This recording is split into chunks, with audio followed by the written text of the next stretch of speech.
Saludos amigos, gracias por acompañarnos nuevamente en Viviendo la Palabra. La difusión que el equipo pastoral de Lifehouse hace de nuestro programa de estudios bíblicos que revisamos con nuestra comunidad. Si tú quisieras participar en un estudio bíblico presencial donde puedas interactuar con hermanos, estos mismos temas que difundimos por estas vías los repasamos los jueves a las 7 de la noche en el auditorio principal de nuestra iglesia Lifehouse en Curriabat, en Cipreses de Curriabat. Mi nombre es Joaquín Ugarte, soy pastor asociado de esta iglesia y es un privilegio para mí dirigir los estudios. Como les dije, esto es un esfuerzo de difusión y agradecemos a Life FM 89.5 que nos permite llegar a través de las ondas de la radio a muchas personas interesadas en escuchar de la palabra de Dios y también a las redes sociales de nuestra iglesia que reproducen estas enseñanzas, que nos permiten también alcanzar a otros y en donde tú podrías consultar en otro momento los conceptos espirituales que compartimos. Estamos en una serie titulada Introducción al Apocalipsis y el mensaje a las 7 iglesias y hoy estamos con el estudio 4.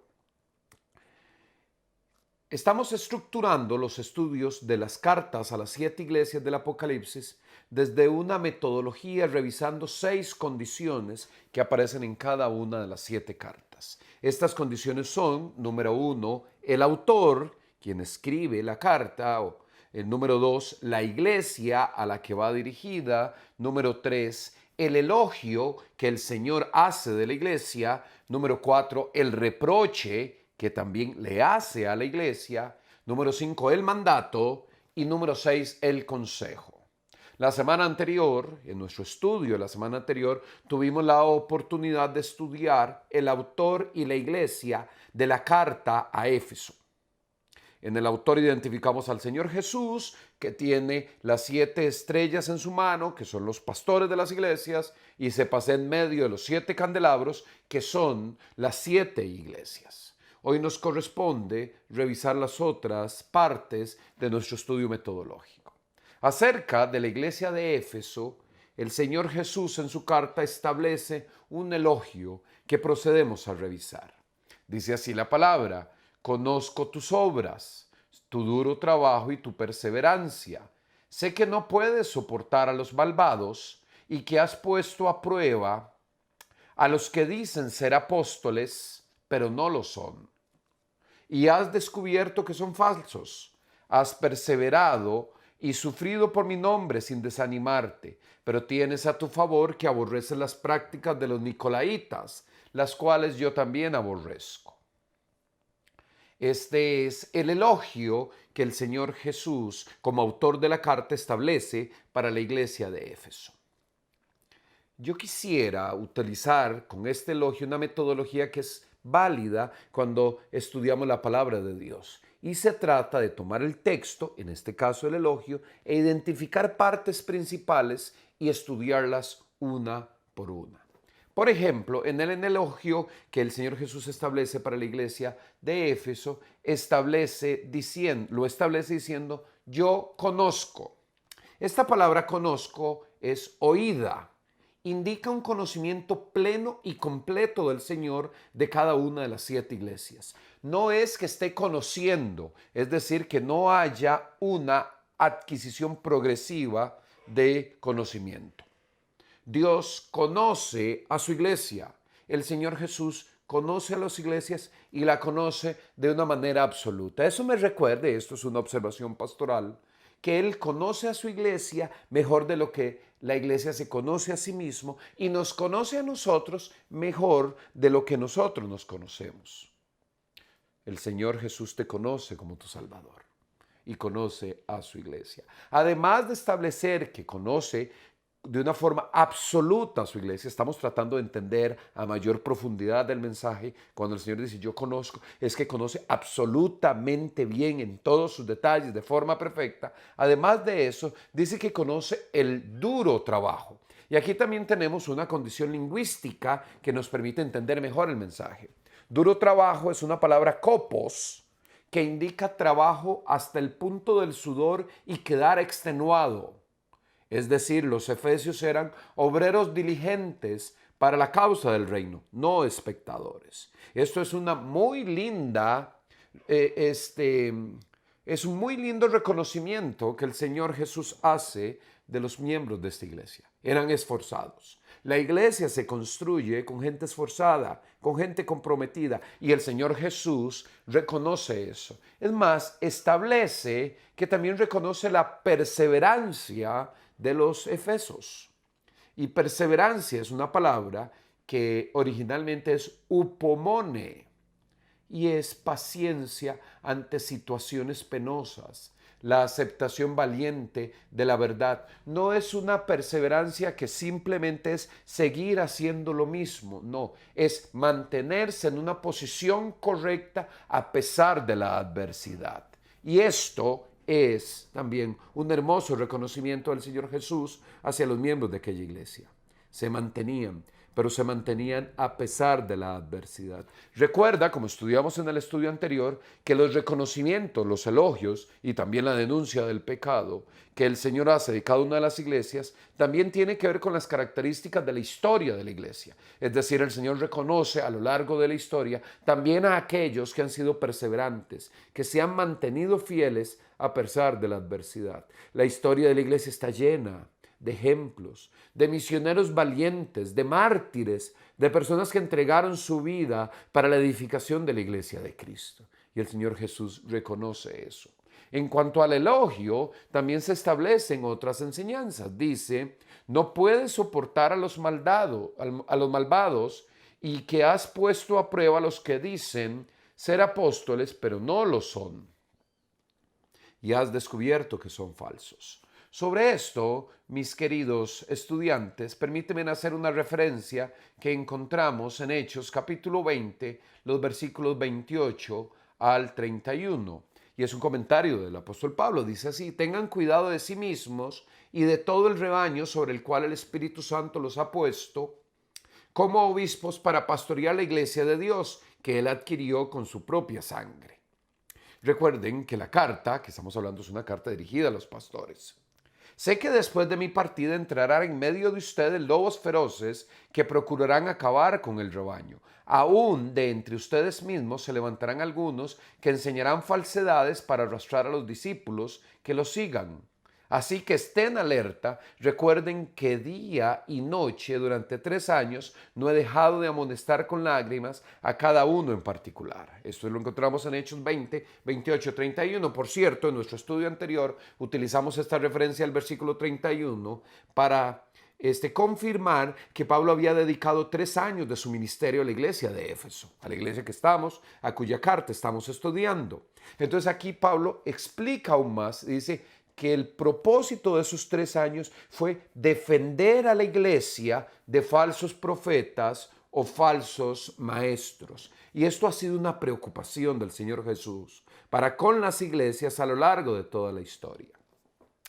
Quisiera compartir con ustedes una mención de la Didaye, que era un escrito en la época patrística, específicamente en el siglo I y II de la iglesia, donde se establecían condiciones para la adecuada administración de la iglesia. Permíteme compartir algo que era una preocupación en aquella época para los pastores y líderes de la iglesia. La Didaye dice, den la bienvenida a cada apóstol que llegue como si fuera el Señor, pero no debe quedarse más de un día.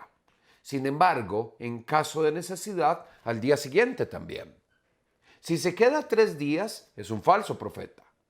Al partir, un apóstol no debe aceptar nada, salvo comida suficiente para llevar con él hasta su próximo hospedaje. Si pide dinero, es un falso profeta. Aunque la Didaye está escrita desde hace 1900 años o un poco más, parece ser que sus criterios son válidos hoy. El Señor Jesús sigue preocupado por los falsos maestros. Y aquí, tanto en la lectura que hacemos de Hechos 28 con la recomendación de Pablo, como de esto, que es esta referencia de la Didaye, que es de la época patrística, nosotros podemos entender que aquí el apóstol está reconociendo, el apóstol Juan en la carta, reconoce a los efesios que hacen 2 cosas. Primero, defienden la iglesia de aquellos que enseñan falsa doctrina, del falso maestro. Pero también defienden la iglesia de aquellos que abusan. Y estamos hablando cuando tienen intereses que no son santos en la administración de la iglesia del Señor. Eso es parte del elogio a la iglesia de Éfeso. Pero también el elogio establece otra condición. Dice así: has perseverado y sufrido por mi nombre sin desanimarte. Y esto es otra condición, no solo la perseverancia que ya estudiamos, que es mantenerse firme ante una condición adversa, sino también la condición espiritual de la perseverancia. Y vean lo hermoso que dice Gálatas capítulo 6, verso 9. No nos cansemos de hacer el bien, porque a su debido tiempo cosecharemos si no nos damos por vencidos. Y aquí, mi querido amigo, yo quiero recordarte algo que es un principio espiritual. La perseverancia, el mantenerse en la posición correcta que Dios pide ante una situación, tiene recompensa. Dios dice que Dios nos permitirá cosechar si no nos damos por vencido. Este versículo, y permíteme hacer un paréntesis en el estudio, este versículo me convence a mí de una doctrina muy particular que a veces me ha tocado enseñar. Y es que no encuentro en la Biblia permiso para que nosotros abandonemos las luchas que el Señor nos ha llamado a llevar. Es decir, Dios no nos da permiso de tirar la toalla en ningún momento. Pero continuemos con el elogio, porque es un elogio muy rico que el apóstol establece en la carta de Éfeso.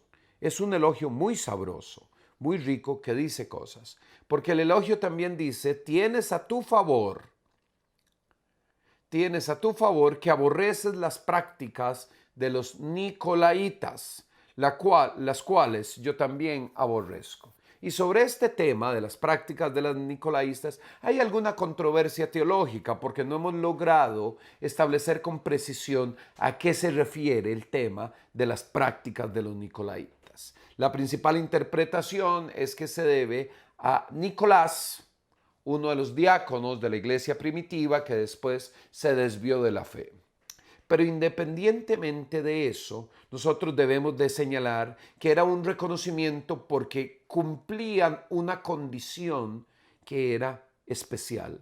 Se habían mantenido firme ante enseñanzas incorrectas de la palabra.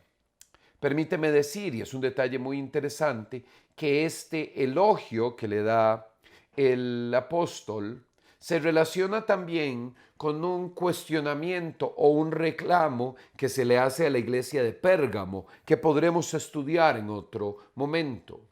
Apocalipsis 2:14, en otra carta a la iglesia de Pérgamo, dice lo siguiente: no obstante, tengo unas cuantas cosas en tu contra, que toleras ahí a los que se aferran a la doctrina de Balaam, el que enseñó a Balac a poner tropiezo a los israelitas, incitándolos a comer alimentos sacrificados a los ídolos y a cometer inmoralidades sexuales. Toleras asimismo a los que sostienen la doctrina de los nicolaístas. Es decir, este elogio que le daba la carta a la iglesia de Éfeso de tienes a tu favor que aborreces las prácticas de los nicolaitas, las cuales yo también aborrezco, eso es una crítica después que establece la carta a la iglesia de Pérgamo.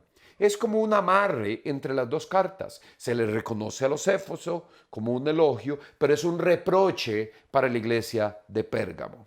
Y acerca de eso, pues recuerdo y debemos recordar el carácter de Dios acerca de esto. Dios no consiente las prácticas. Isaías capítulo 61, verso 8 dice: yo, el Señor, amo la justicia, pero odio el robo y la iniquidad. En mi fidelidad los recompensaré y haré con ellos un pacto eterno. Y es que este versículo establece una condición doctrinal fundamental para que entendamos el carácter de Dios. Dios ama la justicia, pero odia la iniquidad. Esos son absolutos de los atributos de Dios. Él ama la justicia, pero odia la iniquidad. Él ama que en la iglesia de Éfeso hayan rechazado las falsas enseñanzas. Dios es tan cuidadoso de su justicia que odia todo aquello que vaya en contra. Y por eso el reproche que estudiaremos en otro estudio posterior a la iglesia de Pérgamo. Qué hermoso el elogio a la iglesia de Éfeso. Pero también hay un reproche para la iglesia de Éfeso. Tengo en tu contra que has abandonado tu primer amor. Y es que en Efesios 1:15, la carta del apóstol Pablo, no la carta apocalíptica de Juan a la iglesia de Éfeso, sino la carta de Pablo a esa iglesia de Éfeso, en el capítulo 1, versículo 15 dice: por eso yo por mi parte, desde que me enteré de la fe que tienen en el Señor Jesús y del amor que demuestran por todos los santos, es decir, hay un reconocimiento que la iglesia de Éfeso en algún momento fue una iglesia vívida, llena de amor. Lo reconoce Pablo en su carta. Este amor que está reconociendo Pablo lo podemos relacionar con 2 de Juan, verso 6. Este amor podría incluir a Dios y a Cristo, o el amor los unos por los otros, y el amor a los perdidos también. Es un amor que se define como obediencia. Ese versículo que señalamos ahí dice: si me amáis, guardad mis mandamientos. Va en la línea del principio, si me amáis, guardar mis mandamientos. Es decir, que el reproche a la iglesia de Éfeso es que se habían sumergido hasta un lugar donde estaban llevando a cabo sus responsabilidades cristianas con un decreciente amor a su Señor y a los demás. Por eso la frase: tengo en tu contra que has abandonado tu primer amor. Contrasta con el verso de Efesios 1:15 que ya revisamos. Por eso yo, por mi parte, desde que me enteré de la fe que tienen en el Señor Jesús y del amor que demuestran. Ven, el versículo dice que demostraban un amor en la carta de Pablo que habían perdido en otro momento, cuando se escribe la carta apocalíptica. Este reproche tiene una relación con un pasaje que debemos revisar, porque es un reproche del Señor al pueblo de Israel. Recuerden que cada una de las iglesias manifiesta una característica de la iglesia histórica de Cristo. Y la iglesia histórica de Cristo es la que tomó la estafeta del pueblo de Israel. Fuimos pueblo de Israel en el antiguo pacto, somos iglesia en el nuevo pacto. Y también hay un reproche para el pueblo de Israel. Eso lo encontramos en Ezequiel 16, los versículos del 8 al 15, que me voy a permitir leer completos. Dice así: tiempo después pasé de nuevo junto a ti y te miré. Estabas en la edad del amor. Extendí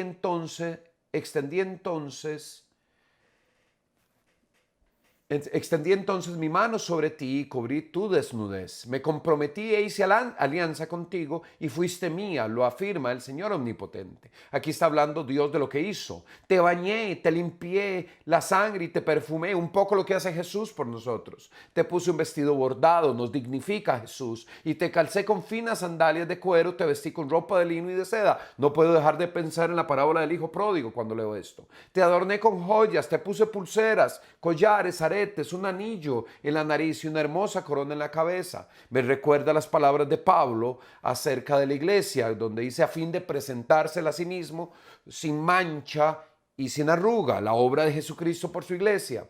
Quedaste adornada de oro y plata, vestida de lino fino, de seda y de telas bordadas. Te alimentabas con el mejor trigo y con miel y aceite de oliva. Llegaste a ser muy hermosa. Te sobraban cualidades para ser reina. Tan perfecta era tu belleza que tu fama se extendió por todas las naciones. El pueblo de Israel y la iglesia de Cristo deben sobresalir por aquello que Dios ha hecho en ellas. Pues yo te adorné con mi esplendor, lo afirma el Señor Omnipotente. Pero en el verso 15 empieza el reproche. Sin embargo, confiaste en tu belleza y valiéndote de tu fama, te prostituiste. Qué duro el reproche al pueblo de Israel. Sin ningún pudor te entregaste a cualquiera que pasaba. Qué duro el reproche al pueblo de Israel. Ese es el mismo reproche que se le establece a la iglesia de Éfeso. tanto recibiste. Recuerden que en el estudio anterior habíamos estudiado que había una herencia espiritual, la mejor de todas las herencias espirituales, se le dio a la iglesia de Éfeso. Pero ella olvidó eso, olvidó que era un don de Dios, una gracia de Dios, y se confió en sí misma. Y eso los hizo abandonar su primer amor. Le pasó a Israel, le pasó a la iglesia de Éfeso. Que no nos pase a nosotros. Siempre estemos enfocados en la gracia de lo que Dios nos da. El mandato, el siguiente punto de nuestro estudio de la carta. El mandato. Recuerda de dónde has caído. Arrepiéntete y vuelve a practicar las obras que hacías al principio. Si no te arrepientes, iré y quitaré de su lugar tu candelabro. Recuerda de dónde has caído. Vuelve a entender todas estas cosas. En este mandato que encontramos en la carta para la iglesia de Éfeso, hay evidentemente una enseñanza de prioridad. Y tal vez, mis hermanos, podríamos entender que el reproche de perder el primer amor no es solo el de haber dejado aquello, sino de haber puesto el amor de Dios en un segundo lugar. En mi manera pastoral de ver el reproche es eso. Tenías que tener el amor de Dios en primer lugar y ya no está ahí. Perdiste ese primer lugar del amor que habías vivido al iniciar tu experiencia cristiana. Recuerden lo que nos enseña el maestro en Mateo capítulo 22, versos 36 al 38. Le preguntan, maestro, ¿cuál es el mandamiento más importante de la ley?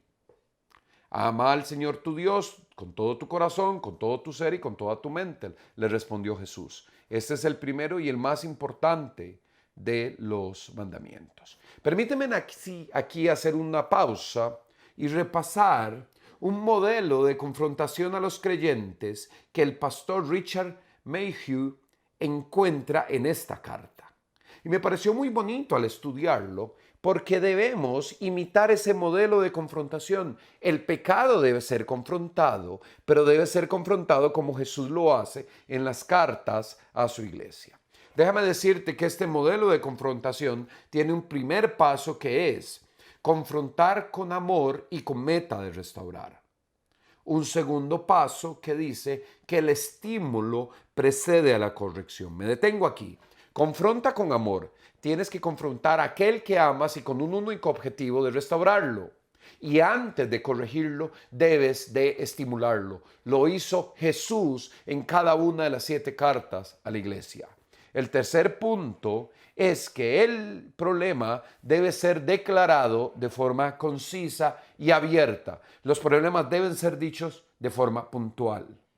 No deben ser verbalizados exageradamente. Y así como se declara un problema, el punto 4 es establecer la forma de restauración. Por eso en la carta hay un mandato, acuérdate de donde has caído. Recuerda que el mandamiento más importante es amar a Dios de manera prioritaria. Y el punto 5 del modelo de confrontación es que hay que establecer consecuencias de la desobediencia. Ya vamos a ver que el Señor dice, ten cuidado porque si no quito tu candelabro. Tenemos que decir cuáles son las consecuencias de la desobediencia. Y el punto 6 y final es mantener la esperanza. Así corregimos los cristianos, confrontamos con amor y para restaurar, damos un estímulo y después se declara el problema de forma concisa. También establecemos la forma de restaurarnos, las consecuencias de la desobediencia y mantener las esperanzas. Para ir terminando con nuestro estudio, establecemos el consejo. Después del mandato para la iglesia de que recuerda, se establece el consejo. Y dice así la carta, el que tenga oídos, que oiga lo que el Espíritu dice a las iglesias. Al que salga vencedor le daré el derecho de comer del árbol de la vida que está en el paraíso de Dios.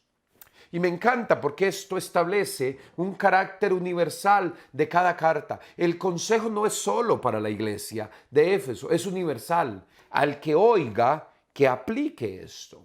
Es una apelación al creyente de todos los tiempos que oirá este mensaje, porque este creyente es el vencedor. Primera de Juan capítulo 5 versos 4 dice, porque todo el que ha nacido de Dios vence al mundo.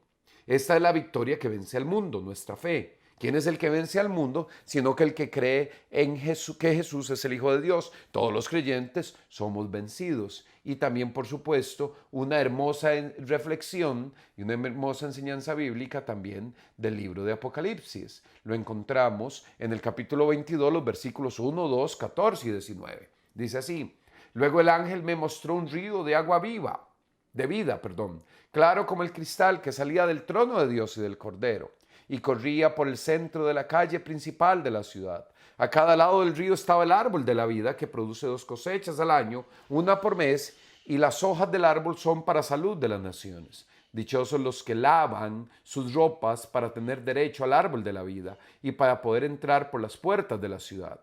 Y si alguno quita, esto lo leeremos en el versículo 19, las palabras de este libro de profecía, Dios le quitará su parte del árbol de la vida y de la ciudad santa, descritos en este libro.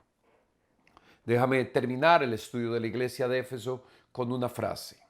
Éfeso, cuando la ortodoxia cuesta demasiado. No perdamos nuestra parte del árbol de la vida. Dios la estableció para nosotros. Pero no seamos ortodoxos, porque la primera doctrina que debemos vivir es la doctrina del primer amor, el amor a Dios y ese amor que nos mueva a comportarnos como creyentes, como iglesia. La carta establece al que venciere, le daré de comer del árbol de la vida. Tú eres vencedor si eres creyente, lo leímos en la misma teología de Juan. Ya eres vencedor, vive el amor de Dios para poder tener certeza y vivir la bendición de tener parte en el árbol de la vida. Recuerda, queridos amigos, que nos encantaría escuchar de ti a través del correo electrónico viviendolapalabra@life.cr. En este correo tú puedes hacernos saber de tu participación y presentarnos sugerencias o consultas acerca del tema que hemos estudiado. Gracias por acompañarnos. Ahí está nuestro correo viviendolapalabra@life.cr. Queremos saber de ti y queremos acompañarte en el proceso de seguir estudiando la palabra del Señor. Que Dios te bendiga, querido amigo. Muchas gracias por estar con nosotros.